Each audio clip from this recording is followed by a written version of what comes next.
Good morning. I say it's morning because it's 11:35 a.m. and it is February 19th, 2019. Happy Tuesday. I'm doing this video kind of early. I mean, it looks like most of you have probably commented anyway. We have 11 comments in the last video, and this is episode 383.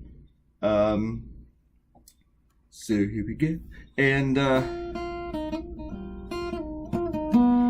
so there was this actor who I had never heard of before until this whole incident arose, who he's black and gay, and he was attacked in Chicago by what he claimed were a couple of MAGA heads, and they tried to lynch him, and they doused him with bleach or something, and they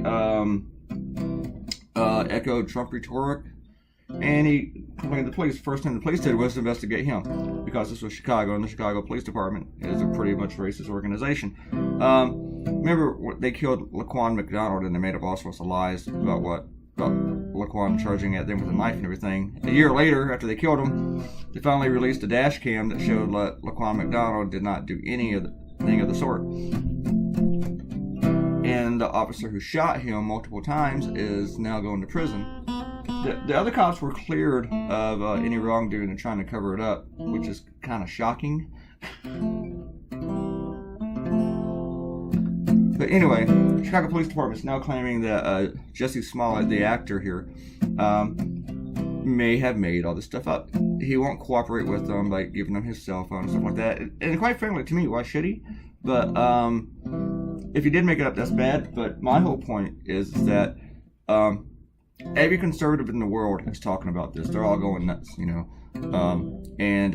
But what you do not hear from conservatives is the fact that hate crimes have actually risen. And I say that actually risen. They have exploded since the rise of Donald Trump. Even before he went into office, they started by the time he started his birtherism campaign, and it really picked up steam during his presidential run. And since then, you know, it's gone crazy. I mean, we got Klans parading in the street, going to Charlottesville, running over people, chanting "Jews will not replace us," you know, blood and soil.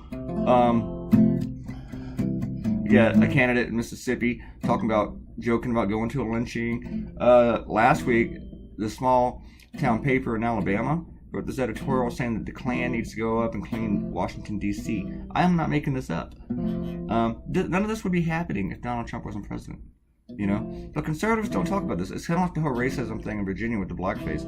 It's like they pretend like they care about racism when they can use it as a partisan tool. And now with this Jesse Smollett thing, they're all outraged about this guy faking something.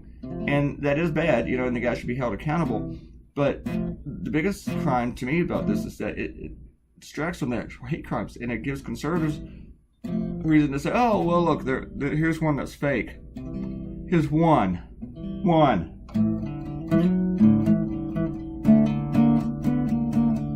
I'm really hoping the guy did not fake it, because it's not because of the whole partisan thing, but just because this is terrible. So I hope he did not do it. I mean, I hate that he would actually be legitimately attacked also.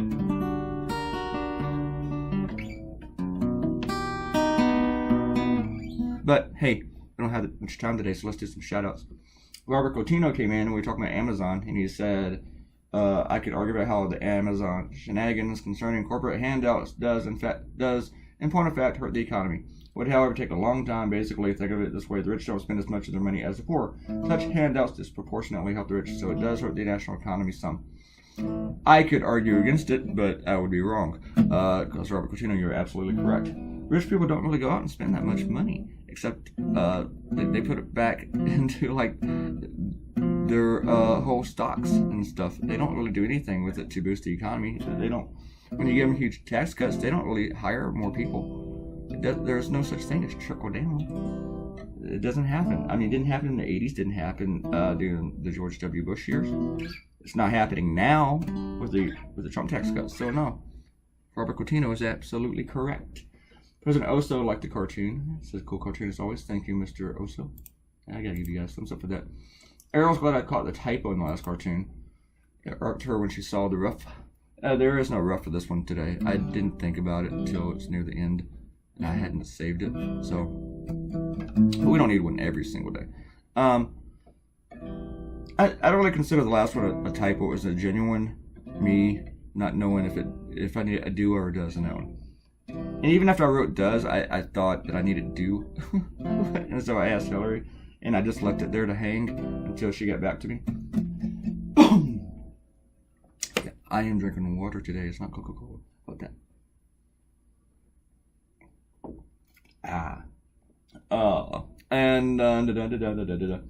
And then Errol said about the tennis shoe on the phone line. She wrote, I thought you meant that you'd drawn tennis shoes on a wire before, but not that you threw some shoes on a wire. Why the hell would someone do that? You're really afraid to write hell? She wrote H hyphen.